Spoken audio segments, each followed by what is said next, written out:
तेल, हेल्थ में hit, budget में फिट।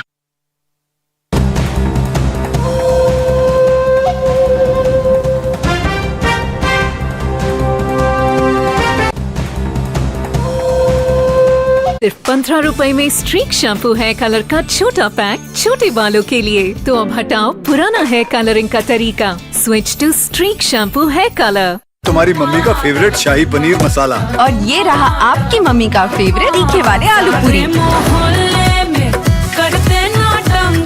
क्योंकि खाना सिर्फ खाना नहीं होता है, खास फरमाइश का बहाना होता है। कैच मसाले हर खाने की जान।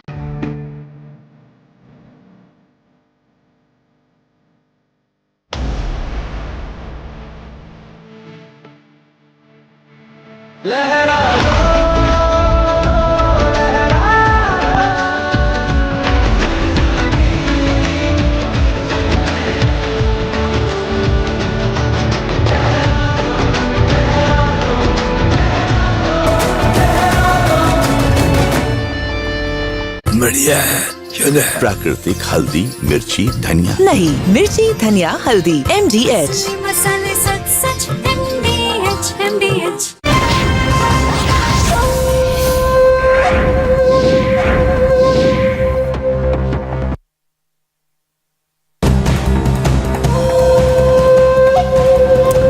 लखनऊ के गोमती नगर मामले पर सीएम योगी हुए सख्त, कहा घटना में सद्भावना वाले लोग शामिल, इनके लिए सद्भावना एक्सप्रेस नहीं बुलेट ट्रेन चलेगी। सुप्रीम कोर्ट का बड़ा फैसला, आरक्षण से जुड़ा 19 साल पुराना आदेश पलटा। SC/ST में सब कैटेगरी बनाने के लिए राज्यों को दी हरी झंडी, कहा राज्यों को सब कोटा बनाने का अधिकार। हिमाचल से उत्तराखंड तक बारिश ने मचाई भारी तबाही, कुल्लू, मंडी और रामपुर, केदारनाथ में फटे बादल। हिमाचल में 50 लोग लापता, वहीं अब तक 2 शव बरामद।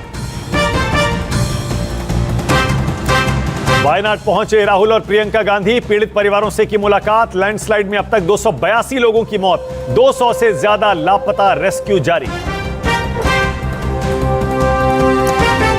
और पेरिस ओलंपिक में भारत की झोली में तीसरा मेडल, 50 मीटर एयर राइफल में स्वप्निल कुसाले को मिला ब्रॉन्ज। ओलंपिक इतिहास में इस कैटेगरी में मिला पहला पदक। Headlines presented by Patanjali dishwash bar और लिक्विड, नीम, नींबू और आग की ताकत वाला, हाथों पर नर्म, चिकनाई पर सख्त। Associate sponsor Jain Uttaranchal PG college of biomedical sciences and hospital, Dehradun. बवासीर का आयुर्वेदिक इलाज, असर पहले दिन से। जॉलीवासीर कैप्सूल और gel, Graphic Era deemed to be university, Dehradun with outstanding placements. Servokon, India's #1 servo voltage stabiliser, रखे सब कंट्रोल में। पतंजलि गाय का घी, माँ के हाथ से बने बिलौने के घी जैसा। Jindal steel, the steel of India. Yellow diamond chips, जिसमें हमने भरा है स्वाद दिलदारी से। Prestige institute, PIMR Indore, pride of central India, NIKE++।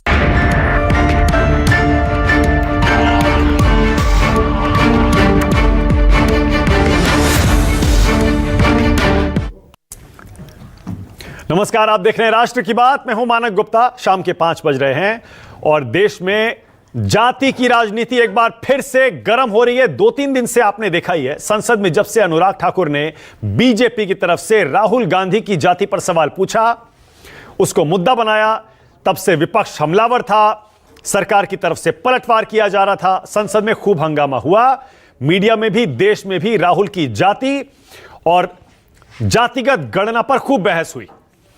लेकिन अब सुप्रीम कोर्ट ने भी आज एक ऐसा फैसला दे दिया जिसके बाद आरक्षण, जाति, कमजोर जाति, क्रीमी लेयर, ये सारे मुद्दे एक बार फिर से बहस में आ गए। दरअसल हुआ यह है, सुप्रीम कोर्ट ने अब रिजर्वेशन में, आरक्षण में, SC/ST कोटा में सब कोटा को मंजूरी दे दी है।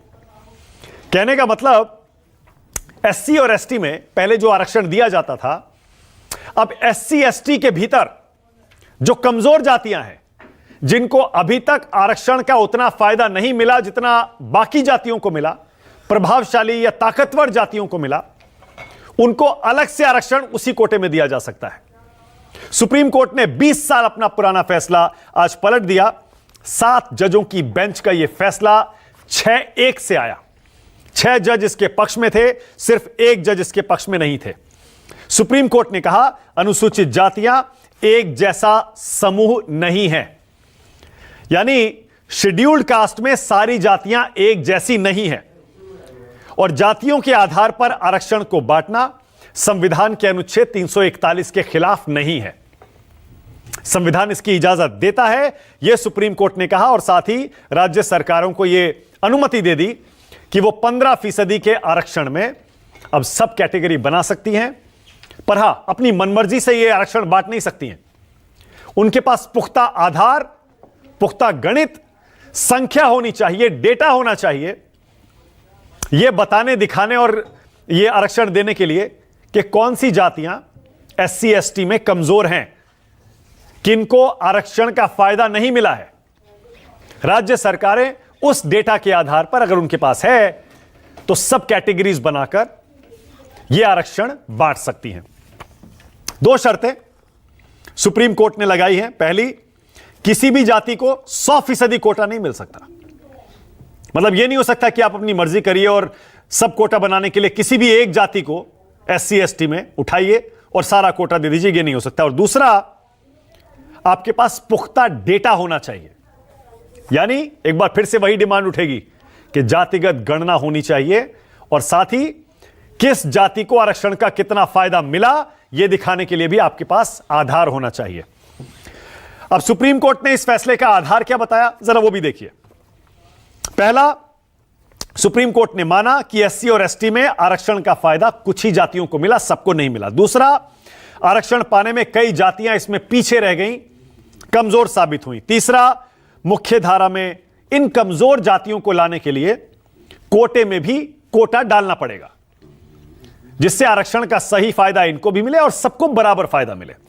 और चौथा, दरअसल 2004 में एक फैसला था जो कि इसके खिलाफ, इस फैसले के आड़े आ रहा था। आज उस फैसले को सुप्रीम कोर्ट ने पलट दिया क्योंकि 2004 का फैसला यह कहता था कि SC और ST का जो आरक्षण है उसमें सब कोटा नहीं हो सकता। अभी आगे बहस करेंगे कि सुप्रीम कोर्ट के आज के फैसले का मतलब क्या है, कौन कौन सी जातियों को इसका फायदा मिल सकता है, किनको नुकसान हो सकता है और राजनीतिक तौर पर किसके लिए यह अच्छी खबर है। लेकिन अनुराग ठाकुर, जो कि राहुल गांधी की जाति पर सवाल उठाने के बाद 3-4 दिन से खबरों में छाए हुए हैं, आज एक बार फिर फ्रंट फुट पर आए। अनुराग ठाकुर ने कहा, सांच को आंच नहीं, कुछ लोगों को मेरे भाषण से गहरी चोट लगी, उनके सेंस ऑफ एंटाइटलमेंट पर चोट लगी, चीख पुकार कर रहे हैं। क्या इनको विशेषाधिकार प्राप्त है? ये लोग लेगेसी की मलाई खाते आ रहे हैं, दूसरों की जातियां पूछते हैं, इनसे जाति पूछ ली तो इनको तकलीफ हो रही है। जरा सुनिए अनुराग ठाकुर को। भाषण से उनके सेंस ऑफ एंटाइटलमेंट को गहरी चोट लगी, जिसका असर हुआ कि पूरे इकोसिस्टम ने चीख पुकार मचाना शुरू कर दिया। इन्हें लगता है कि सवाल पूछने का हक सिर्फ इन्हें है क्योंकि ये प्रिविलेज है। ये वही लोग हैं जिनके पूर्वज पिछड़ों को, दलितों को, वंचितों को बुद्धू कहा करते थे। जो दूसरों को बुद्धू कहा करते थे, आज उन्हीं के घर में बुद्धुओं की भरमार है। ये वही लोग हैं जिनके पूर्वज दलितों, आदिवासियों को समानता का अधिकार न देने के बहाने बनाते थे। राहुल गांधी जी के इरादों पर शंका है क्योंकि ये उसी परिवार और पार्टी के सर्वे सर्वा हैं जिसने आज तक सारी जरना और मर्यादाओं को तोड़कर आरक्षण का विरोध किया। इधर उत्तर प्रदेश में आज एक नया बवाल खड़ा हो गया। यूपी की विधानसभा में मुख्यमंत्री योगी आदित्यनाथ ने अपराधियों में भी जाति और धर्म ढूंढ लिया।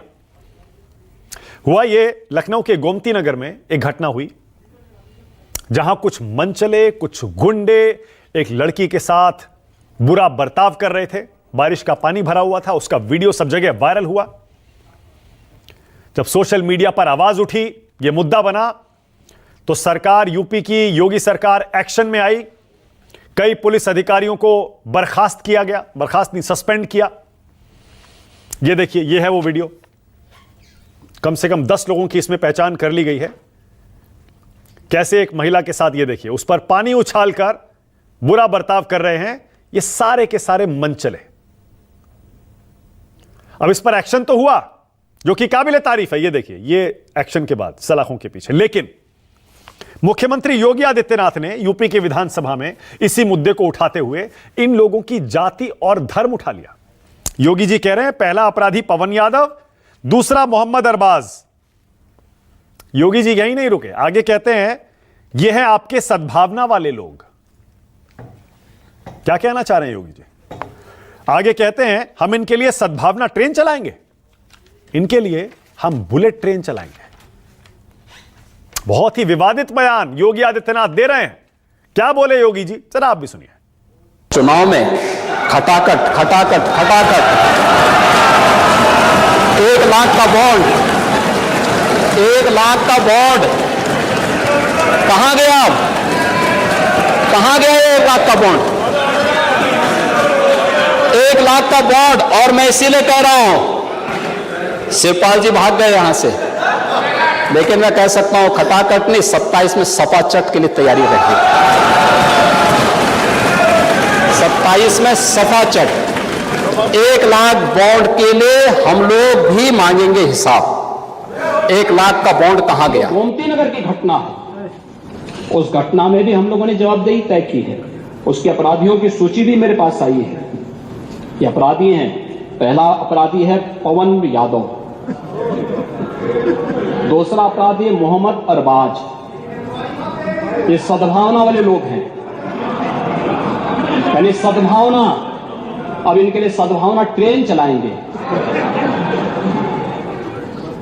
इनके लिए बुलेट ट्रेन चलेगी, चिंता मत करो। वीडियो में आपने खुद देखा होगा, सिर्फ 2 नहीं थे, बहुत लोग थे, लेकिन गिरफ्तारी कितनी हुई है? 2 ही दिखाई गई है, अभी शायद और भी गिरफ्तारियां हैं, लेकिन योगी जी ने सिर्फ 2 का नाम क्यों लिया? राष्ट्र की बात में आज का सवाल आपकी स्क्रीन पर आ रहा है। आज का पहला सवाल मेरा यही है, सुप्रीम कोर्ट ने बदला आरक्षण का फॉर्मूला, किसका फायदा किसका नुकसान? और दूसरा, अपराधियों में जाति और धर्म क्यों ढूंढ रहे हैं योगी जी? आज राष्ट्र की बात में मेरे साथ बीजेपी से प्रदीप भंडारी, जो कि हाल में बीजेपी में शामिल हुए, सेफोलॉजिस्ट थे, एक मीडिया पर्सन भी थे, अब बीजेपी के प्रवक्ता बने हैं, डेब्यू कर रहे हैं आज अपना प्रवक्ता के तौर पर मेरे शो पे। कांग्रेस की तरफ से विंग कमांडर रिटायर्ड अनुमा आचार्य आपको अभी दिखाई देंगे अपनी स्क्रीन पर। यहां स्टूडियो में अनुराग भदौरिया, समाजवादी पार्टी से हरे कुर्ते की जगह आज हरी टी शर्ट पहनी है, और AK वाजपेयी LJPR से। प्रदीप जी को नमस्कार। आज आशुतोष भी इत्तेफाक है कि कुछ हरा सही कुर्ता पहन कर आए। आप सभी का स्वागत। प्रदीप भंडारी, आपसे शुरू कर रहा हूं। प्रदीप, पहले तो यही बताइए, अब तक तो आप एक विश्लेषक के तौर पर बैठते थे, एंकर के तौर पर थे, कैसा लग रहा है प्रवक्ता बनकर? प्रदीप, मुश्किल है?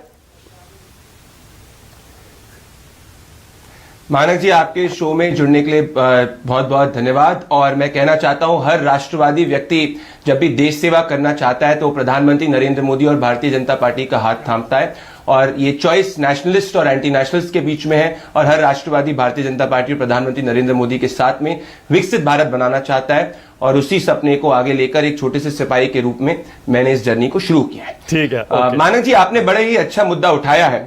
और मैं आपसे ये कहना चाहता हूं कि अगर आपको याद होगा कि राहुल गांधी जी मीडिया कर्मियों से उनकी जाति पूछा करते थे। मैं आपको एक वीडियो दिखाना चाहता हूं, आपके टेलीविजन स्क्रीन पर अगर आप देखेंगे कि किस तरीके से राहुल गांधी जी एक भरी रैली के अंदर मीडिया कर्मियों को यह कह रहे थे कि आप शिव प्रसाद हो, आपका क्या नाम है, आपके मालिक का क्या नाम है। और उसके बाद उनकी भीड़ में कुछ लोग उस नॉर्मल से कैमरामैन को आकर मारने की कोशिश कर रहे थे। यह होती है जातिवाद की राजनीति। देखिए, जातीय रिप्रेजेंटेशन कॉन्स्टिट्यूशनल नॉर्म्स के हिसाब से, सुप्रीम कोर्ट की गाइडलाइंस के हिसाब से देने में कोई हर्ज नहीं है। भारतीय जनता पार्टी की सरकार, प्रधानमंत्री नरेंद्र मोदी की सरकार ने अपने बजट में SC, ST, OBC सबके लिए आवंटन ज्यादा किया है। पर मुख्य बात मैं पूछता हूं कि जो व्यक्ति 140 करोड़ देशवासियों की जाति की बात करता है, अगर उससे पूछा जाए कि उसकी जाति क्या है, या उसके गिरवान में जाकर पूछा जाए कि भाई तुम जो कहना चाह रहे हो उसको अमल कर रहे हो कि नहीं कर रहे हो, तो इसमें इतनी बौखलाहट क्यों है? फॉर एग्जाम्पल, यह है राजीव गांधी फाउंडेशन का बोर्ड। इसमें माननीय सोनिया गांधी जी है, माननीय मनमोहन सिंह जी है, माननीय चिदम्बरम जी है, यहां पे सुमन देव जी है, अशोक गांगुली जी है, मोन्टाग सिंह अहलूवालिया जी है, राहुल गांधी जी है, प्रियंका वाड्रा जी है, विजय महाजन जी है। इनमें से कोई ना एक SC है ना ST है। तो सवाल यह उठ रहा है कि जब कोई जातीय राजनीति को चरम सीमा पर ले जाना चाहता है, जातिवाद करना चाहता है, उसके खुद के गिरवान के अंदर इशू क्या है और सिचुएशन क्या है। मानव जी, मैं आपसे ये कहना चाहता हूं, हमें डिफरेंशिएशन करना पड़ेगा। एक होता है कास्ट बेस्ड रिप्रेजेंटेशन का, एक होता है कि किसी तरीके से गरीब जो है उसको जो उसका हक होना चाहिए सामाजिक आर्थिक हक कॉन्स्टिट्यूशनल नॉर्म्स के हिसाब से, सुप्रीम कोर्ट की जो आज का जजमेंट आया उसकी गाइडलाइंस के हिसाब से देना। परंतु एक होता है जनता के साथ छलावा करना, जैसे कि कांग्रेस की कर्नाटका सरकार ने किया है। कांग्रेस की कर्नाटका सरकार ने आपको याद होगा मानक जी क्या वादा किया था कि भाई हम दलितों के साथ खड़े होंगे। नतीजा क्या निकला कि जो दलितों का फंड था उससे कांग्रेस पार्टी के लोग लैम्बोर्गिनी गाड़ी ले रहे थे। तो अब सवाल ये उठा है कि जब आप पे सवाल पूछे जा रहे हैं तो आप कह रहे हो कि गलत है। Okay Pradeep, alright, okay. एक और बात कहना चाहूंगा, चलिए बोलिए। एक और बात कहना चाहूंगा, ये है एक तस्वीर है, ये है एक बूढ़ी मां की तस्वीर जो राहुल गांधी जी की यहां पे पांव छू रही है। ये एक गरीब ओबीसी एससी समाज से आती है। यह है कांग्रेस पार्टी की मानसिकता। यह है आनंद शर्मा जी का लेटर जो मार्च के अंदर आनंद शर्मा जी ने लिखा था और ये मल्लिकार्जुन खड़गे जी को लिखा था, जिसमें कहा था कि हमारी जो पार्टी है वो कास्ट बेस्ड पॉलिटिक्स जो है वो कास्ट डोमिनेटेड पॉलिटिक्स नहीं करती। हम जो है क्या बात करते थे राजीव गांधी जी के समय में कि हम जो है कास्ट पॉलिटिक्स नहीं करेंगे, कास्टलेस सोसाइटी की बात करेंगे। और आज सवाल देश की जनता ये भी पूछ रही मानक जी कि जब राजीव गांधी जी ने, स्वर्गीय राजीव गांधी जी ने जब ओबीसी समाज के मांग रहे आरक्षण के गरीब युवाओं को, गरीब वंचितों को बुद्धू कहा था, जो 40 करोड़ से ज्यादा की आबादी है, तो क्या जब हम बात कर रहे हैं कि कास्ट बेस किसको इकोनॉमिक सोशल हक मिलना चाहिए, क्या उसके पहले कांग्रेस पार्टी को देश के ओबीसी समाज से माफी नहीं मांगनी चाहिए? क्या राहुल गांधी जी को प्रदीप, मुद्दे पर आ रहा हूं। आज के मुद्दे पर 40 करोड़ ओबीसी को बुद्धू कहा गया। आज के मुद्दे पर यही मुद्दा आज के मुद्दे पर ला रहा हूं प्रदीप डिबेट को, क्योंकि ये नियत दर्शाता है कांग्रेस पार्टी की। ओके, अब प्रदीप आज के मुद्दे पर आइए और ये बताइए, अब जब एससी और एसटी के रिजर्वेशन में सब कोटा मिलेगा और साथ में आपको कोई डेटा देना पड़ेगा, यानी घूम फिर कर बात वहीं आ गई, जातिगत गणना अब राज्य कराएंगे, कराने के लिए उनको सुप्रीम कोर्ट ने परमिट एक तरह से कर दिया है। अब आपको अपना एक स्टैंड लेना पड़ेगा। कास्ट बेस्ड सेंसस पर स्टैंड लेने का समय प्रदीप अब बीजेपी के लिए आ गया है। क्या मैं गलत कह रहा हूं? देखिए मानक जी, सुप्रीम कोर्ट की गाइडलाइंस के हिसाब से, कॉन्स्टिट्यूशनल नॉर्म्स के हिसाब से जो भी राज्य सरकारों को डिसीजन लेना होगा वो राज्य सरकारें डिसीजन लेंगी। ये Bharatiya Janata party, prime minister Narendra Modi की सरकार है जो रिएक्शनरी नहीं होती है। ये वही सरकार है जो एससीज को बजट में कांग्रेस पार्टी से ज्यादा आवंटित करती है। ये कांग्रेस पार्टी जैसी सरकार नहीं है कि मैनिफेस्टो के अंदर वादा कर देगी कर्नाटका मॉडल के अंदर कि भाई 1 करोड़ गरीब महिलाओं को जो है हम गृह लक्ष्मी देंगे और फिर जाके 2 महीने तक उनको पैसा उनके अकाउंट में नहीं पहुंचाएंगे। तो मैं सभी को कहना चाहता हूं कि आज देश के सामने प्रधानमंत्री Narendra Modi OBC prime minister है, राहुल गांधी ओबीसी नहीं है। और राहुल गांधी के पूरे चैरिटेबल ट्रस्ट के अंदर, राजीव गांधी फाउंडेशन के अंदर, नेशनल हेराल्ड के अंदर कोई ओबीसी समाज, एसटी समाज का रिप्रेजेंटेशन नहीं है। तो कॉन्स्टिट्यूशनली जो करना होगा बिल्कुल मानक जी किया जाएगा। पर सवाल आज ये उठ रहा है कि जो लोग सवाल पूछते हैं उनकी नीयत क्या है। उनकी नीयत पे भी तो सवाल उठना चाहिए कि उन्होंने किस तरीके से 40 करोड़ ओबीसी को बुद्धू बोला। अच्छा ठीक है, ओके, अच्छा okay, generally speaking supreme court के आज के फैसले को आप कैसे देखते हैं कि अब एससी और एसटी रिजर्वेशन में सब कोटा हो सकेगा और राज्य सरकारें तय कर सकेंगी? देखिए, सुप्रीम कोर्ट के फैसले को सरकार जो है वो स्टडी करेगी और सुप्रीम कोर्ट के फैसले के बाद सरकार जो न्याय संगत होगा वो कार्रवाई करेगी। ये आपने देखा है कि आपको ये भी याद होगा कि ओबीसी कमीशन और अमेंडमेंट, कॉन्स्टिट्यूशनल अमेंडमेंट लाने का काम अगर किसी सरकार ने किया था तो प्राइम मिनिस्टर नरेंद्र मोदी की सरकार ने किया था। तो मैं आपके माध्यम से देश की जनता को कहना चाहता हूं कि आज एससी एसटी ओबीसी का कोई ख्याल रख रहा है, उनके जीवन शैली को कोई ऊपर बढ़ा रहा है, तो उससे प्राइम मिनिस्टर नरेंद्र मोदी की सरकार है। सुप्रीम कोर्ट के फैसले को हम स्टडी करेंगे और न्याय संगत जो करना होगा वो सरकार करेगी। अभी मैंने आपको योगी जी का बयान सुनाया, वो गोमती नगर की घटना में 2 अपराधी पकड़े, एक कह रहे हैं यादव है और दूसरा मोहम्मद अरबाज। क्या इनके लिए सद्भावना ट्रेन चलाएंगे, बुलेट ट्रेन चलाएंगे? अपराधियों में जाति ढूंढ रहे हैं आपके मुख्यमंत्री और आप कह रहे हैं कि आप ओबीसी, यादव तो ओबीसी होता है ना?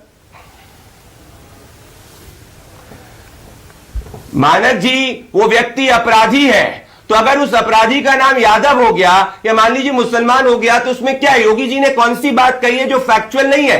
क्या योगी जी ने किसी भी अपराधी से धर्म जात के आधार पर उससे भेदभाव किया है? नहीं भेदभाव किया है। आपको अच्छी तरीके से याद है, और मैं पास में नहीं जाना चाहता हूं कि किस तरीके से न्याय संगत एनकाउंटर्स हुए हैं अपराधियों के योगी मॉडल के अंदर और उत्तर प्रदेश के अंदर। तो योगी सरकार कानून व्यवस्था में विश्वास रखती है। यहां पे मैं और पूरी की पूरी सरकार जो है, हम जो है वो महिलाओं के साथ खड़े हैं, और वो अपराधी हमारे लिए गुंडे हैं। और अगर गुंडों का नाम लिया जा रहा है तो कुछ लोगों को बौखलाहट क्यों हो रही है, मैं ये नहीं समझ पा। अच्छा ठीक है, अनुराग छोटा सा जवाब, उसके बाद विंग कमांडर अनुमाचार्य आपके पास। मुझे अपराधी होता है, उसकी कोई जात नहीं होती। मुख्यमंत्री जी कह रहे हैं 10 नाम हैं, 10 नाम में 2 नाम पढ़ के रुक गए। तो क्या बुलेट ट्रेन, आपने ये कल बीएचयू की जब घटना हुई थी तब वो जो बीजेपी कार्यकर्ता थे तब क्या सदन में खड़े होकर बोला आपकी इनकी बुलेट ट्रेन चलेगी? तब तो नहीं बोला। जब टैनी के बेटे ने यहां किसानों को रौंद दिया तब तो मुख्यमंत्री नहीं बोले बुलेट ट्रेन चलेगी। क्यों चुप हो गए थे उस समय? सवाल ये नहीं है, सवाल ये है कि आप डिवाइड एंड रूल करना चाहते हैं। जो क्रिमिनल होता है ना, उसकी कोई न जात होती है ना धर्म होता है, वो क्रिमिनल होता है। लेकिन सरकार अगर इस तरह से खड़े होकर बोलेगी तो सवाल उठेगा सरकार के ऊपर में। सरकार की जिम्मेदारी होती है कि जब दूसरी घटना में जिन लोगों का नाम आता है उनके बारे में तो नाम लेके इसी तरह से बोलना चाहिए था ना। तब क्यों नहीं बोले भाई? मैं फिर कह रहा हूं मानक जी, क्रिमिनल की कोई जात नहीं होती है, उसको सजा मिलनी चाहिए। आपको 10 के 10 नाम पढ़ने चाहिए था, 2 नाम पढ़ के रुक गए। भाई आपको 10 नामों की लिस्ट मिली थी तो पता तो चलना चाहिए 10 नाम कौन है वो। क्यों पढ़ रहे हैं ये 2 नाम, आप बता दीजिए। मैं बता रहा हूं ना, आप बताइए। भारतीय जनता पार्टी की आदत हो गई है कि वो क्रिमिनल में भी जाति धर्म खोजती है। क्यों? क्योंकि उनको लगता है कि ये हमारा राजनीतिक हथियार यही है। अगर हम यादव, मुस्लिम और अदर बैकवर्ड की बात करेंगे तो लगेगा कि क्योंकि समाजवादी पार्टी ने अभी भारतीय जनता पार्टी को हराया है, उनको पता है कि उनको वोट किसी ने दिया नहीं है। तो अब जब उनको वोट नहीं मिला है तो समाज के अंदर डिवाइड करना चाहते हैं, जिससे कि कुछ इधर आ जाए कुछ उधर। एक मिनट अनुराग, अब तो सुप्रीम कोर्ट ने भी डिवाइड कर दिया। नहीं, सुप्रीम कोर्ट ने भी डिवाइड कर दिया। एससी एसटी ओबीसी में तो पहले से है, एससी एसटी में भी अब सब कोटा बनेगा। बिल्कुल, क्रीमी लेयर भी बनेगी। सर्वोच्च न्यायालय का आप समझ गए आप मैं क्या कहना चाह रहा हूं? आपकी पार्टी पर आरोप लगता है कि आप यादव की राजनीति करते हैं। सर्वोच्च न्यायालय ने नहीं बोला कि क्रिमिनल की भी जात धर्म होगी। आपको नहीं, आपको खड़े होकर सदन में सिर्फ क्रिमिनल का नाम पढ़ेंगे, कुछ लोगों का छोड़ देंगे और कुछ लोग जो क्रिमिनल होंगे उनके बारे में चुप्पी साध जाएंगे। ऐसा तो सर्वोच्च न्यायालय ने नहीं बोला। क्रिमिनल तो क्रिमिनल है। प्रदीप छोटा सा जवाब, प्रदीप जवाब, उसके बाद विंग कमांडर अनुमाचार्य आ रहा हूं। प्रदीप बोलिए। भाई एक ऐसी पार्टी जिसके अंदर जिसके प्रेसिडेंट सिर्फ और सिर्फ एक समाज से आते हैं, उनसे कास्ट रिप्रेजेंटेशन की बात नहीं करनी चाहिए। और गायत्री प्रजापति को संरक्षण देने वाली पार्टी जो है जनता पार्टी कानून व्यवस्था की बात ना करे। आज देश का बच्चा जानता है। अनुराग भदौरिया जी घबराइए मत, मैं आपके बीच में नहीं बोला था। अनुराग जी आप घबराइए मत, आप बोलिएगा जब आपकी बारी आएगी। आप इतने क्यों बौखला जा रहे हैं? आपने बोले थे, मैं सुना था ना। रिलैक्स करिए। मैं कह रहा हूं मानक जी, आज मध्य प्रदेश के अंदर मुख्यमंत्री कौन है? मोहन यादव जी मुख्यमंत्री है। भारतीय जनता पार्टी जो है वो सिर्फ और सिर्फ कैपेबिलिटी देखती है और कास्ट रिप्रेजेंटेशन वंचितों को देती है, परंतु हमें गायत्री प्रजापति की को संरक्षण देने वाले लोगों से यहां पे कोई उपदेश की जरूरत नहीं है। उत्तर प्रदेश ओके, 20 सेकंड अनुराग, फिर जा रहा हूं आगे। 20 सेकंड अनुराग भदौरिया आई है 2022 में, जल्दी से। अनुराग भदौरिया जी की पार्टी नहीं जीती है। अब सुन लीजिए, आपने कहा गायत्री प्रजापति जी, मैंने आपकी बात मान ली, लेकिन उनकी पत्नी को हमने टिकट दी, उनको विधायक बनाया, लेके तो आप वोट मांग रहे थे उनसे। स्मृति ईरानी जी क्या आपके लोकसभा में आपने उनको अपनी पार्टी में नहीं उनसे वोट मंगवाया? इसके मतलब कि आप सिर्फ टीवी डिबेट में तो उनका नाम लेंगे और वोट मांग रहे हो। चलिए आ गया विंग कमांडर डबल चेहरा नहीं चलेगा। Wing commander Anumacharya. Okay Anuma ji, ये जो सुप्रीम कोर्ट का आज का फैसला है, चलिए यहीं से शुरू करते हैं, बाकी अनुराग ठाकुर के बयान पर और बाकी बातों पर बाद में आऊंगा। सुप्रीम कोर्ट आज कह रहा है कि एससी एसटी रिजर्वेशन में भी अब सब कोटा हो सकेगा, राज्य सरकारें तय कर सकेंगी। आप कैसे देखती हैं इस फैसले को? देखिए 1992 का जो इंदिरा साहिनी जजमेंट था उसमें इसे ऑलरेडी केटर फॉर किया गया था, क्योंकि क्रीमी लेयर की जब बात होती है तो जिन लोगों को ही आरक्षण का लाभ मिला है उन्हें मिलता रहे, ये बात गलत है। और इसीलिए उसमें सब कोटा करने की जरूरत थी और ये हमारे पंजाब सरकार ने मांगा था और इसको ही उन्होंने एग्री किया है। और देखिए तो जरा किस जज ने इसका विरोध किया? बेला त्रिवेदी, यानी कि प्रिविलेज लोग ही विरोध करेंगे, ये साफ दिखता है। अभी मैं बहुत देर से देख रही थी, आपका असमंजस भी समझ रही हूँ। नहीं, जजों पर टिप्पणी ये क्या है? जजों नहीं करना चाहिए, सुप्रीम कोर्ट की जज अगर अपना डिसेंट ओपिनियन देती है प्रदीप एक सेकंड, आपको सबने सुना प्रदीप, अनुमा जी को सुनना चाहिए, लेकिन अनुमा जी मुझे ऐसा लगता है इस पैनल में क्या कोई भी आपसे सहमत नहीं होगा, जजों पर इस तरह को उनको इस बहस में मत घसीटिए। चलिए आगे चलिए। मैं एक चीज आपको बहुत साफ बता रही हूँ कि प्रिविलेज्ड जो लोग हैं, आप और हम भी प्रिविलेज्ड क्लास से ही आते हैं, इससे हमको कभी ये नहीं कहना चाहिए कि नहीं नहीं नहीं नहीं। सच बोलने में क्या गुरेज होना चाहिए? जो मैं आपसे सामने बात कह रही हूँ कि क्या हमारे देश में जो राहुल गांधी सवाल पूछते हैं, अब यूं तो होना तो यूं चाहिए कि जन्म जात मत पूछिए का जात अनुपात, रैदास पूछ सब प्रभु के, कोई नहीं जात कुजात, यही होना चाहिए। लेकिन ये कब होना चाहिए? जब सब बराबरी से एक दूसरे को देखें। देश का संविधान क्या कहता है? देश का संविधान बोलता है हम समाजवादी, पंथ निरपेक्ष, लोकतांत्रिक गणराज्य हैं, हमारा हर एक व्यक्ति बराबरी का है। क्या ऐसा हो पाया है? जैसा कि राहुल गांधी जी ने बताया था कि अगर 95 लोग हमारे ब्यूरोक्रेट्स हैं जो हमारे देश की नीतियां निर्धारित करते हैं, उसमें अगर केवल 3 दलित और पिछली जाति के हैं, तो क्या हम उस मकाम तक पहुंचेंगे? हम जो भी कुछ कह लें, 2011 में आप कहते हैं कांग्रेस ने जनगणना कराई थी, तो उस समय क्यों लागू नहीं किया? जिन लोगों ने उस समय जनगणना की थी, जातिगत जनगणना की थी, उसको लागू करना चाहिए था। ठीक है, जो भी कांग्रेस ने नहीं किया, हम कहते हैं 3 साल वो क्यों पर बैठी रही, तो आगे आने वाली सरकार को तो 10 साल हो गए हैं, 11वां साल चल रहा है, कर देना चाहिए था लागू, क्यों नहीं किया? तो अच्छा, आज का भी जजमेंट सराहना करती हूँ, आज का जजमेंट सराहना करती हूँ। 6-1 से आया, मुझे बहुत अच्छा लगता कि वो 6-6 से आता, जिससे वो भी जो बात मैंने कही, ये जज के ऊपर बिल्कुल नहीं है मेरा प्रहार, सकता ही नहीं, जुडिशियरी पर नहीं है, लेकिन उस सरनेम त्रिवेदी जहां से उस चीज का मना किया जाता है, उस बारे की बात कर रही हूँ, वो आपको समझना अच्छा, भी पड़ेगा। आपने कहा ये सेंस ऑफ एंटाइटलमेंट या प्रिविलेज ये नहीं होना चाहिए, बिल्कुल सही कह रही हैं आप। अरे अनुराग ठाकुर भी तो वही कह रहे हैं, वो कह रहे हैं, राहुल गांधी कह रहे हैं सबकी जातियां पूछो, जाति गणना करो।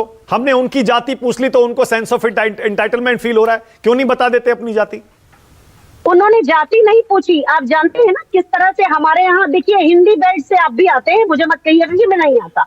हिंदी बेल्ट में इस तरह से, अरे जिसकी कोई जात का ही पता नहीं, इस तरह से कब बोला जाता है? जाति पूछी नहीं थी, वो इतने सभ्य और शिष्ट होते तो क्या ही बात थी, लेकिन जिस उजड्यता से, जिस असभ्यता से, जिस अशिष्टता से उन्होंने संसद में इस चीज को बोला, अनुराग ठाकुर की क्या जाति है, प्रेम कुमार धूमल के बेटे यही जाति है ना।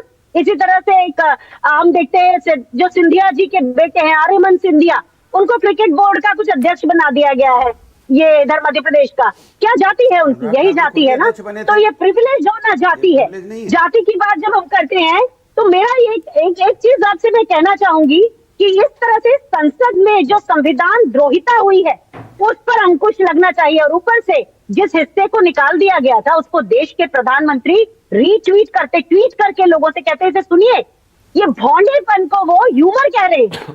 इस तरह की जो घटिया भाषा है उसको वो चाहते हैं कि उसमें आप किसी तरह का कटाक्ष ढूंढ ले। अरे इस देश के डिस्कोर्स को क्या हो गया है, कहाँ जा रहे हैं हम?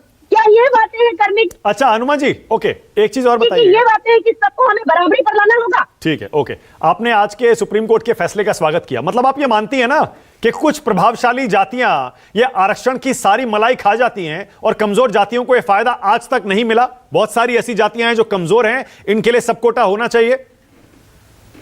पहले की सरकारों ने प्रयास किए हैं, इसके लिए नहीं हो पाया, तो आज सुप्रीम कोर्ट का जो जहां जहां विसंगतियां हैं और वहां वहां अगर न्यायालय की तरफ से भी अगर वो आता है तो उसका स्वागत करना बहुत जरूरी है। और मैं ऐसा मानती हूं कि जिस तरह से हमारे देश का संविधान है, उसकी अगर हम आज जो सत्ता में सरकार है, क्या उसे संविधान के हिसाब से खुद जाति जनगणना करवाने के लिए आगे नहीं आना चाहिए? क्या हमको पिछले जन्म में पीछे तरफ लेके जाना चाहिए? अगर हम श्री राम की बात करें तो शबरी को ले लीजिए, कम से कम उद्धार के लिए वहां राम थे शबरी के, लेकिन कर्ण को तो नुकसान हुआ ना, एकलव्य को तो अपने अंगूठे का दान करना पड़ा ना। तो हम क्या उसी युग में रहेंगे जब एक किसी को सूत पुत्र कह के अपमान किया जाता था? Exactly. अनुमा जी, लिया जाता था। You have just brought me to my next question. मेरे जहन में था यह सवाल, लेकिन आपने बिल्कुल वही पॉइंट पर लाकर मुझे खड़ा कर दिया। 1980 में मंडल कमीशन की रिपोर्ट आई, 90 तक आपने लागू नहीं किया। आपकी पार्टी का नारा हमेशा यह रहा, जात पर ना पात पर, मोहर लगेगी हाथ पर। आपने हमेशा जातिगत जनगणना के खिलाफ स्टैंड लिया। आपने कहा कास्ट पॉलिटिक्स देश में नहीं होनी चाहिए। अभी आपको खुलकर ये कहने का, मानने का ये समय भी आ गया है। जैसे राहुल गांधी ने प्रेस कॉन्फ्रेंस में कहा था ना कि हां, हमसे गलती हुई 2011 में, महिला आरक्षण के समय हमको सब कोटा ओबीसी के लिए मांगना चाहिए था। तो ये अब समय आ गया है कि आपको भी खुलकर ये कहना चाहिए कि हमने इतने दशक गलती की, और देश में अब वो समय आ गया है कि जब ये जातिगत जनगणना होनी चाहिए, और 10 साल में इन पिछड़ी जातियों के साथ इतना अन्याय हो गया कि हमने अपना स्टैंड बदल लिया।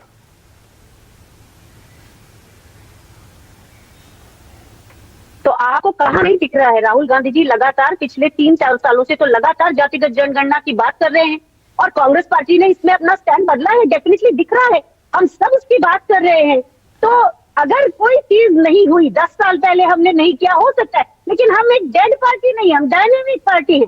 जिस तरह से देश बदल रहा है, जिस तरह से जरूरतें हैं उसमें, अगर हम देख रहे हैं कि एक पर्टिकुलर तबके का विकास हो ही नहीं रहा, तो क्यों नहीं बदलेंगे? सबको बराबरी का अधिकार है, ये हमारा संविधान ठीक है, बहुत बढ़िया, लागू करना बहुत बढ़िया, देश की सरकार का अधिकार है। बहुत बढ़िया। आशुतोष, पहले आज के फैसले का जरा विश्लेषण करिए। इसकी जरूरत क्यों थी SC ST में सब कोटे की, और इससे कौन कौन सी जातियों को फायदा होगा, और राजनीतिक तौर पर किसका फायदा किसका नुकसान है? देखिए मानक, मैं तो इसमें स्पष्ट तौर पे कहता हूं कि मैं सुप्रीम कोर्ट का जो ये फैसला है, मैं इसके साथ नहीं खड़ा हूं, और इसके बड़े बड़े बड़े कारण, क्योंकि जब भी आप भारत के संविधान का जब निर्माण हो रहा था, और उस वक्त जब आरक्षण की जो बुनियाद थी, आरक्षण की बुनियाद सोशल सामाजिक स्तर पर, आज की तारीख में भी दलितों के, पिछड़ों के जो बड़े बड़े पदों पर पहुंचने के बावजूद भी जब वो अपना घर छोड़ते हैं तो उसको गंगा जल से धुलाया जाता है। कितने किस्से इस देश के अंदर है जहां पर कि ब्राह्मण शब्द का इस्तेमाल मुझे नहीं करना है, माफ करिएगा, मैं कि जब किसी व्यक्ति के मुंह में जब पेशाब किया जाता है, क्यों किया जाता है? जब कोई घोड़ी पर चढ़ता है तो उसके साथ क्यों अत्याचार किया जाता है? जब उसकी मूछें रखता है, क्यों उसकी मूछें मुड़ दी जाती?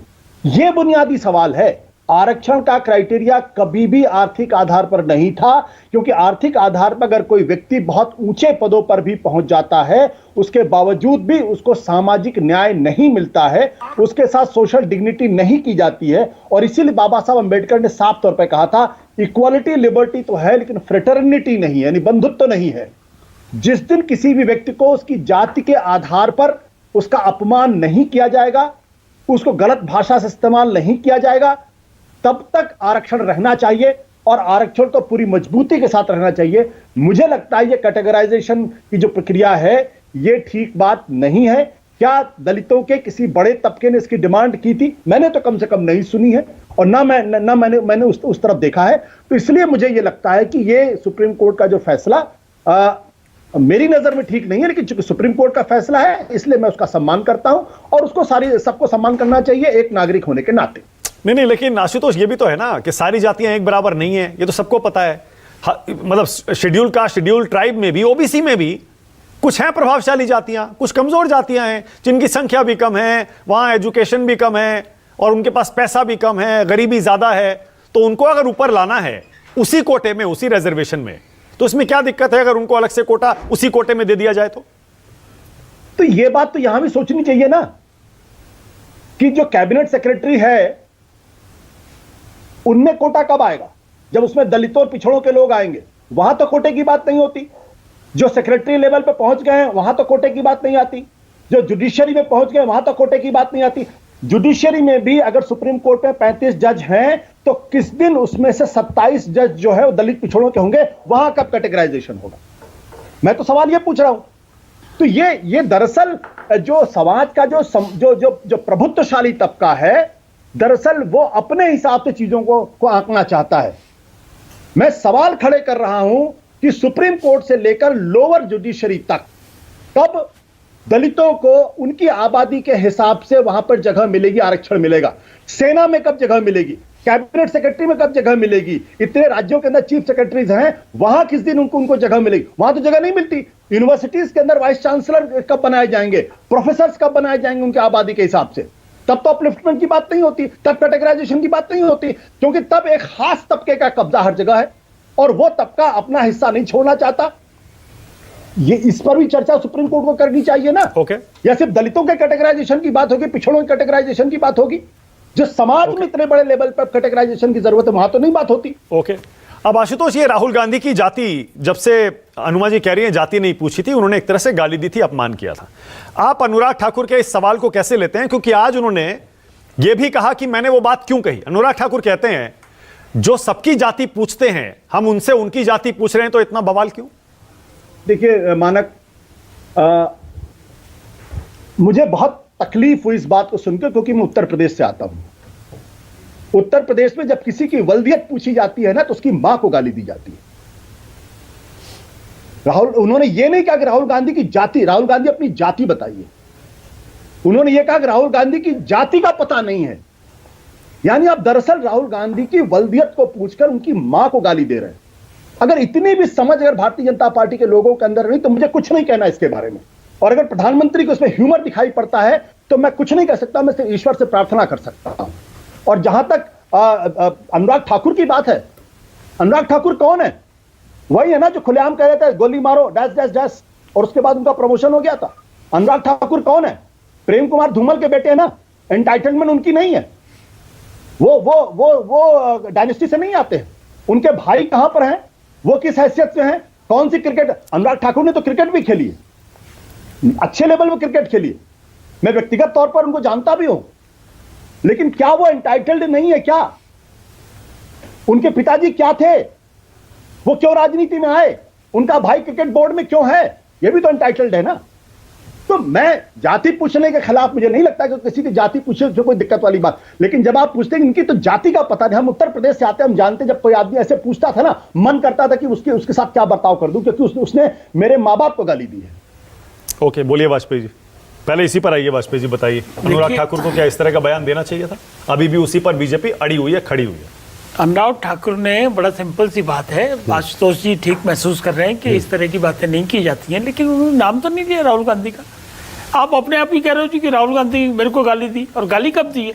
जात पूछना गाली कब से हो गया? हाँ, वो टोन गलत है, मैं सहमत हूँ इस बात से, टोन गलत है, लेकिन जाति पूछना गलत नहीं है। जाति तो मानक की भी है, मेरी भी है, आपकी कहाँ जाति?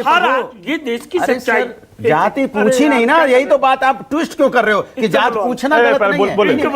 कह रहा हूँ ये गलत बोल रहे हैं कि हमारी क्या बोलेंगे वो आपको क्या पता नहीं, जो गलत चीज बोलिए, गलत बोला, गाली दी है, ये बोलिए गाली दी है। पहले सुनो तो जवाब देना ना, पहले सुनोगे नहीं तो जवाब शुरू बीच में ही बोल दोगे। देखो, हम ये कह रहे थे कि ये जो रिजर्वेशन का मामला ना SC/ST वाला, इसका बेस जो था वो सामाजिक न्याय के साथ जुड़ा हुआ है। सदियों से जिन लोगों के साथ अनटचेबिलिटी हुई है, छुआछूत हुई है, ये उनके लिए था। गरीबी से इसका कोई लेना देना नहीं है, प्लीज।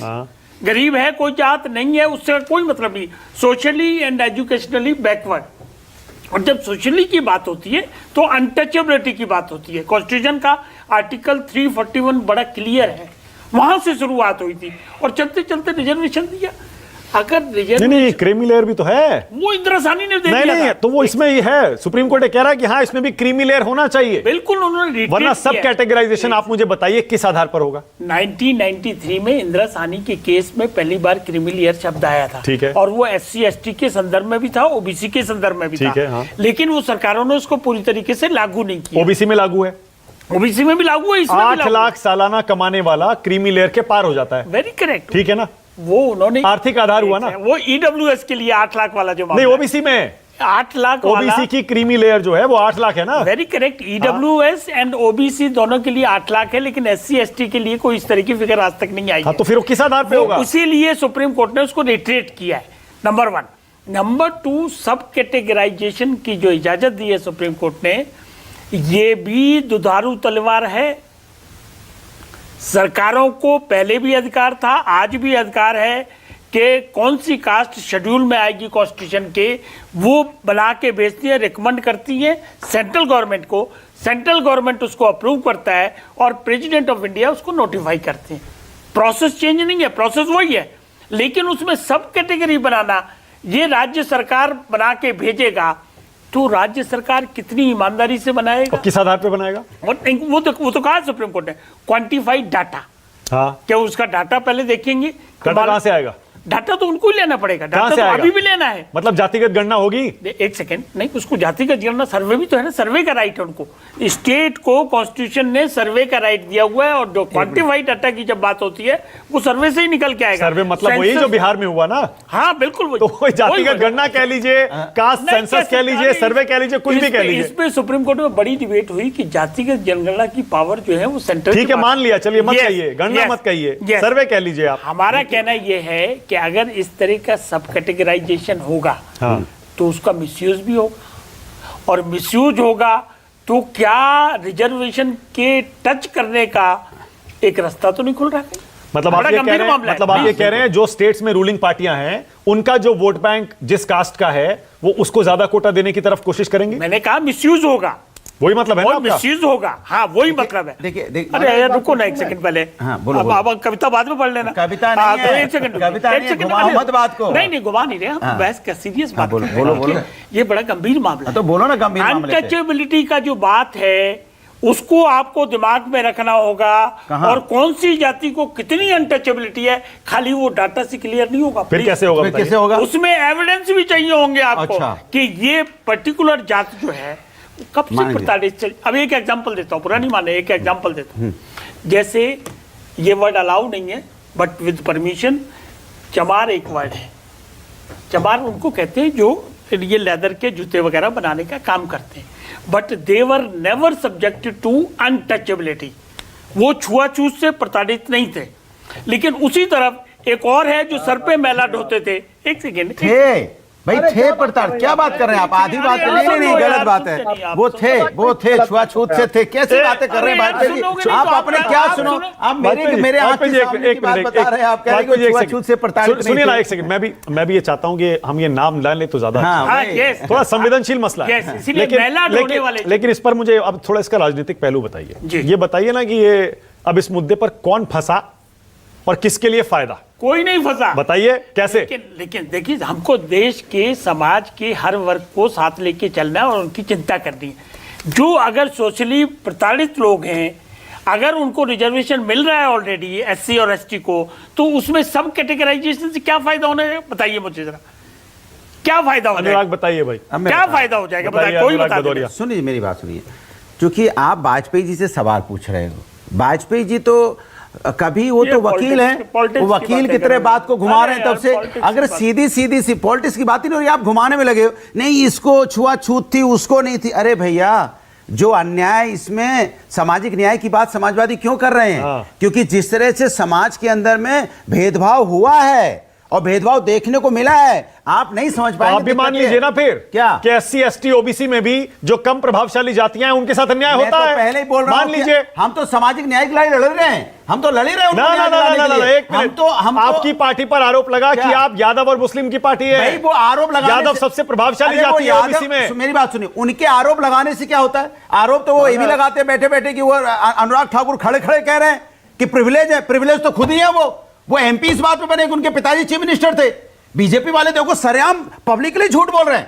अरे खुद प्रिविलेज हैं, पिताजी चीफ मिनिस्टर थे, आप मानते हैं ना एससी एसटी ओबीसी में सब कोटा सही है? मैं ये मानता हूं इस देश के अंदर में, देश अगर न्यायपालिका और संविधान से ही चलेगा, अगर उससे नहीं चलेगा तो दिक्कतें होंगी। वाजपेयी जी आप भी कान खोल के सुन लीजिए, संविधान और न्यायपालिका को चैलेंज मत कीजिए। ये जो चैलेंज करने की आदत बन गई है आप लोगों की, हर बात में संविधान को चैलेंज करेंगे, हर बात में संविधान खत्म करने की बात करें। अरे संविधान खत्म करने की बात तो इन्हीं के सहयोगी दल यहाँ पूरे चुनाव भर करते रहे।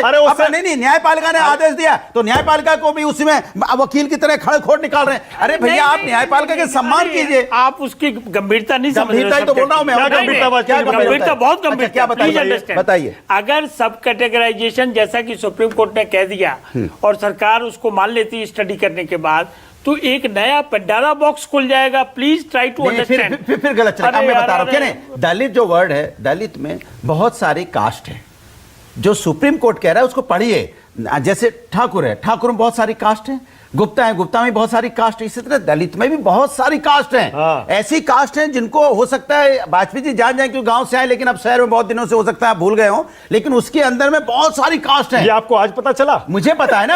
अरे हम तो अब से पहले आपने मुझे बताइए, ओबीसी में कम प्रभावशाली जातियों का मुद्दा कब उठाया? रोज उठाते हैं ओबीसी, कब उठाया बताइए आपने? उसमें कम प्रभावशाली, ज्यादा प्रभावशाली। अरे हम तो हमेशा ओबीसी जो कमजोर लोग हैं, हमारा पीडीए नारा ही है। वो तो इस बार है। अरे वो 24 में दिया आपने, पहले भी था। नहीं था, पहले भी था। पहले एमवाई था। नेताजी हमेशा कहते थे जो दलित है, वंचित है, समाज में जिसको अधिकार नहीं मिल रहा है उसकी लड़ाई समाजवादी लड़ रहे हैं। इसका मतलब क्या हुआ? अब हमने उसको पीडीए बोला। आशुतोष ने एक बात बहुत गंभीर कही है कि ये SC ST की ये डिमांड तो कभी हमने ना सुनी ना कभी आई। उनके समाज से, उनके जितनी पॉपुलेशन, कभी ये नहीं आई। किसी फेडरेशन, उस फेडरेशन से नहीं आई, किसी एसोसिएशन से नहीं आई। ये क्यों किया गया है ये समझना पड़ेगा आपको कि इसके पीछे मंशा क्या है। क्या मंशा बताइए? मंशा ये है कि रिजर्वेशन की बहस शुरू हो जाए और रिजर्वेशन कहीं SC ST का हम तो टच होने नहीं देंगे, और जो हमारे समकक्षी लोग हैं वो भी टच नहीं होने देंगे। सुप्रीम कोर्ट पर ऐसे आरोप मत अरे लगाओ। आप भी वही बात कर रहे हैं। ये सरकार को लागू करना है। सॉरी, आशुतोष क्या कह रहे हैं? लागू नहीं करना है, आशुतोष क्या कह रहे हैं? लागू सरकार को करना है। अरे तो सुप्रीम कोर्ट का माननीय सुप्रीम कोर्ट का आदेश है ना, उसका तो सम्मान कीजिए। आशुतोष एक मिनट, आशुतोष बोलिए। देखिए मानक, मैंने स्पष्ट तौर पे कहा कि सुप्रीम कोर्ट का फैसला हम सबको मानना है। भारत के संविधान को मानते तो हम उसका सम्मान करते, उस फैसले को मानते, लेकिन उनके फैसले की आलोचना करने का अधिकार है मेरे पास। और मैं इसीलिए सवाल खड़ा कर रहा हूं कि अगर एंटाइटलमेंट की बात आ रही है, प्रिविलेज की बात आ रही है, तो क्यों नहीं इस देश के अंदर जो 10 कैबिनेट सेक्रेटरी बनते हैं उसमें कम से कम 5 कैबिनेट सेक्रेटरी दलित और पिछड़े समाज के होने चाहिए। जो 35-40 जो सुप्रीम कोर्ट के जज हैं उसमें 27-28 जज पिछड़े और दलित समाज के और मुस्लिम तबके के होने चाहिए। क्या वहां मेरिट नहीं है? क्या बाबा साहब के अंदर मेरिट नहीं थी? यही तो मैं सवाल उठा रहा हूं। क्या मुर्मू जी में मेरिट नहीं है? क्या रामनाथ कोविंद में मेरिट नहीं है? क्या नारायणन में मेरिट नहीं है? क्या जगजीवन राम में मेरिट नहीं थी? आप अगर मौका ही नहीं देंगे तो मेरिट कहां से आएगी? दिक्कत इसी बात को लेकर यह कि समाज का एक बड़ा तबका सारे सत्ता के प्रभुत्वशाली जगहों पर अपना कब्जा रखना चाहता है। तो जुडिशरी में नहीं होगा, जो जुडिशरी में आरक्षण नहीं होगा, जुडिशरी में कैटेगराइजेशन नहीं होगा, सब कैटेगराइजेशन नहीं होगा, लेकिन नौकरी में होगा। और नौकरी में भी लोअर लेवल पे होगा, कैबिनेट सेक्रेटरी पे नहीं होगा, चीफ सेक्रेटरी पे नहीं होगा, सेक्रेटरी पे नहीं होगा, आर्मी में नहीं होगा, आर्मी चीफ में नहीं, सब जगह करिए ना। अगर इतनी चिंता है कि पिछड़ों दलितों के बीच में जो एक खास तबका जो सारे रिजर्वेशन को खा जाता है, तो फिर समाज ओके, प्रदीप आपका जवाब देना चाह रहे हैं। हाँ प्रदीप बोलिए, आपकी बारी है। प्रदीप भंडारी, चर्चा होनी चाहिए ना। समझे नहीं पाएंगे कास्ट क्या है। मानक जी, आप मानक जी, ये क्या बात हो रही है? इस देश के अंदर पहले आप क्या इस देश की आर्मी को जात पात और धर्म पे बांटने की बात कर रहे हैं? एक हिंदुस्तान के आर्मी के अंदर फौज में पहना हुआ व्यक्ति वो फौजी होता है, वो हिंदुस्तानी होता है। इस डिबेट के ऊपर कई लोग ये कहने का प्रयास कर रहे हैं, अरे तुम हिंदुस्तानी फौजी नहीं हो, तुम SC फौजी हो, तुम ST फौजी हो, तुम मुसलमान फौजी हो, तुम हिंदू फौजी हो। क्या यह देश के हित में है? क्या दुनिया का कोई भी देश जो है, चाइना की आर्मी हो गई, यूनाइटेड स्टेट्स अमेरिका की आर्मी हो गई, कोई भी आर्मी हो गई, क्या वो जात धर्म के हिसाब से करता है? Soldier is a soldier. और इस पैनल के अंदर सोल्जर्स को भी अब जात के ऊपर बांटने की बात की जा रही है। मैं इसका खंडन करता हूं मानक जी।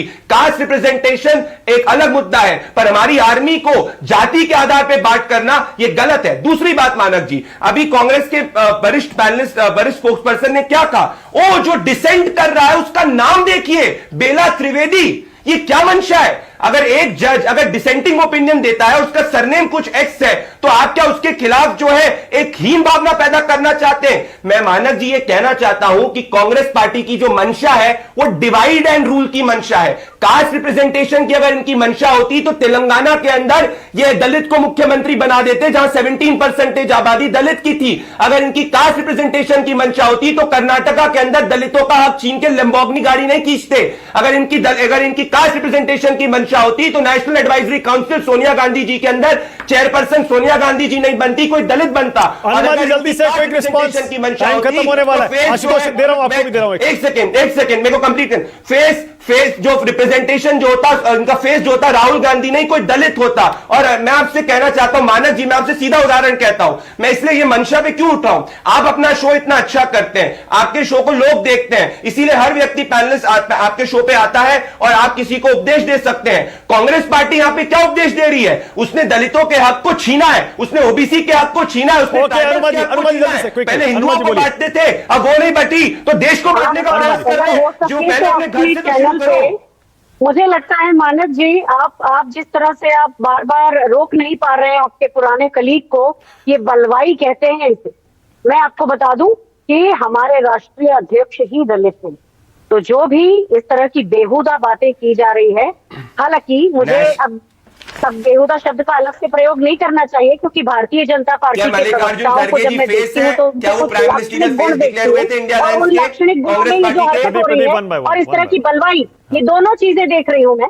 तो ये जो कह रहे हैं कि हम दलितों का हक मानते हैं, हमारे अध्यक्ष का नाम क्या है, हमारे अध्यक्ष कौन है, क्या दिखता नहीं है?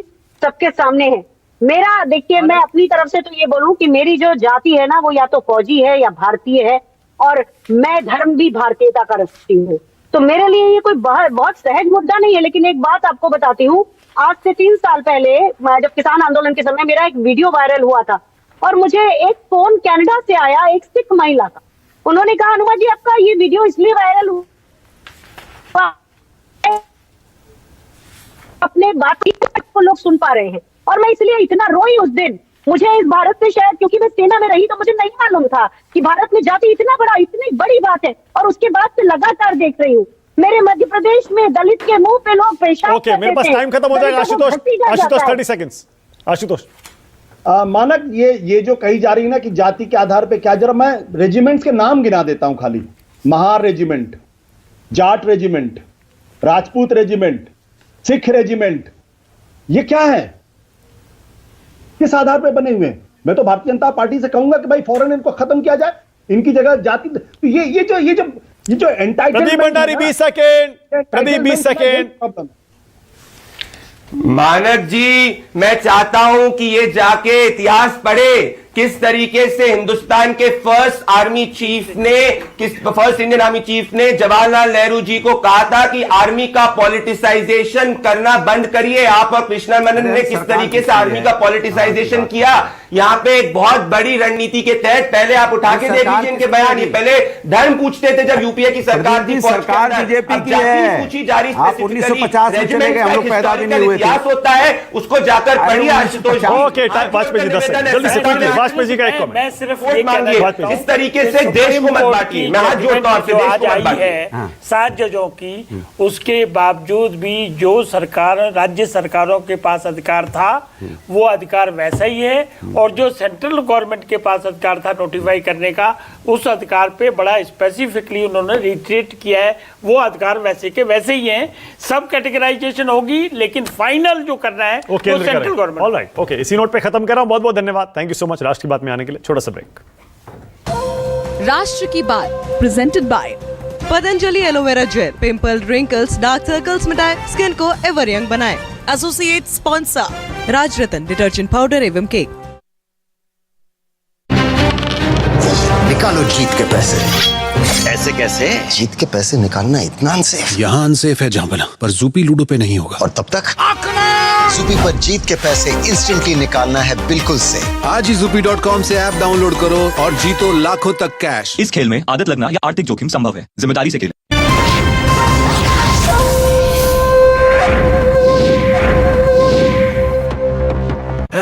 फुल फ्रेश, इससे मिले ताजा ब्रेथ।